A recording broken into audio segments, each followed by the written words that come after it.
சற்று முன் வெளியே இருக்கக்கூடிய முக்கிய அறிவிப்பு. வங்கியில் நகைக்கடன் வாங்கியவர்களுக்கு நாளை முதல் 4 அவசர அறிவிப்பு வெளியாயிருக்கு. நீங்க இப்போ தான் நம்ம சேனலை புதுசா பார்க்குறீங்கன்னா, மறக்காம சப்ஸ்கிரைப் பண்ணிக்கோங்க. அப்பதான் இது போன்ற பயனுள்ள தகவல் உடனுக்குடன் கிடைக்கும். சரி வாங்க வீடியோக்குள்ள போலாம்.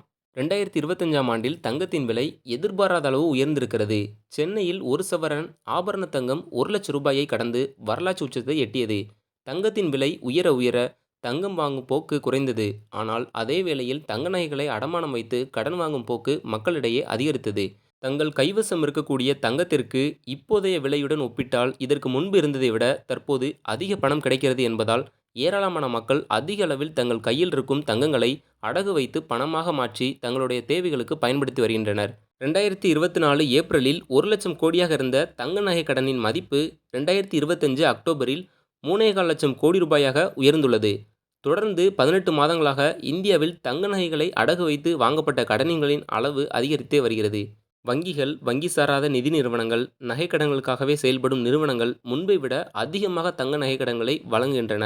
அந்த வகையில் இந்தியாவில் வேகமாக வளர்ச்சியடைந்து வரும் ஒரு பிரிவாக தங்க நகை கடன் பிரிவு உள்ளது. இந்த சூழலில்தான் ரிசர்வ் வங்கி அனைத்து வங்கிகள் மற்றும் வங்கி சாராத நிதி நிறுவனங்களுக்கும் மிக முக்கியமான ஒரு அறிவுரையை வழங்கியுள்ளது. தங்கத்தின் விலை தொடர்ந்து அதிக ஏற்ற இறக்கத்தோடு இருப்பதை ரிசர்வ் வங்கி சுட்டிக்காட்டியிருக்கிறது. எனவே வங்கிகள் மற்றும் வங்கி சாராத நிதி நிறுவனங்கள் தங்க நகைக்கடன்கள் வழங்குவதில் கவனத்துடன் இருக்க வேண்டுமென ரிசர்வ் வங்கி அறிவுறுத்தியிருக்கிறது. வங்கிகள் தங்கத்தின் சந்தை மதிப்பில் 70 முதல் 72% வரை கடன் தொகையாக வழங்குகின்றன. இதனை லோன் டு வேல்யூ அல்லது எல்டிவி ரேஷியோ என அழைக்கிறார்கள். ரிசர்வ் வங்கியின் இந்த அறிவுரை தொடர்ந்து அதனை 60 முதல் 65% வங்கிகள் குறைந்துவிட்டன. வங்கி அதிகாரிகள் தெரிவித்ததாக தி ஃபைனான்சியல் எக்ஸ்பிரஸ் இது தொடர்பான செய்தியை வெளியிட்டிருக்கிறது. தங்கம் விலை அதிக ஏற்ற இறக்கத்துடன் இருப்பதால் ரிசர்வ் வங்கி இப்படி ஒரு அறிவுரையை வங்கிகளுக்கு அனுப்பியிருப்பதாகவும், வங்கிகளும் நிதி நிறுவனங்களும் கடன் வழங்குவதில் விவேகமாக செயல்பட்டு தங்களுக்கான ரிஸ்க் மேனேஜ்மெண்ட்டை வலுப்படுத்திக் கொள்ள வேண்டும் என கூறியிருக்கிறது. ரிசர்வ் வங்கியின் இந்த அறிவிப்பை தொடர்ந்து பொதுமக்களுக்கு தாங்கள் அடகு வைக்கக்கூடிய நகைக்கு இனி குறைந்த அளவான தொகைதான் கடனாக கிடைக்கும்.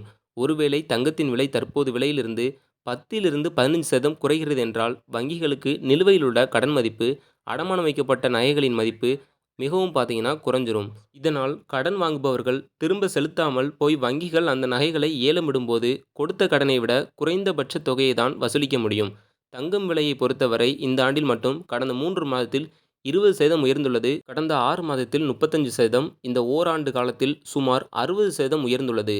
ஸோ நீங்கள் தங்க நகை அடகு வைக்க போகிறீங்க அப்படின்னா மிக முக்கியமாக பேங்கோட ரூல்ஸ்லாம் தெரிஞ்சுட்டு போயிட்டு வைங்க. இது போன்ற பயனுள்ள தகவலாம் நீங்கள் உடனுக்குடன் தெரிஞ்சுக்கிறதுக்கு நம்ம சேனலை சப்ஸ்கிரைப் பண்ணி ரெகுலராக ஃபாலோ பண்ணுங்கள். வீடியோ பிடிச்சிருந்தால் லைக் பண்ணுங்கள், ஷேர் பண்ணுங்கள். நன்றி.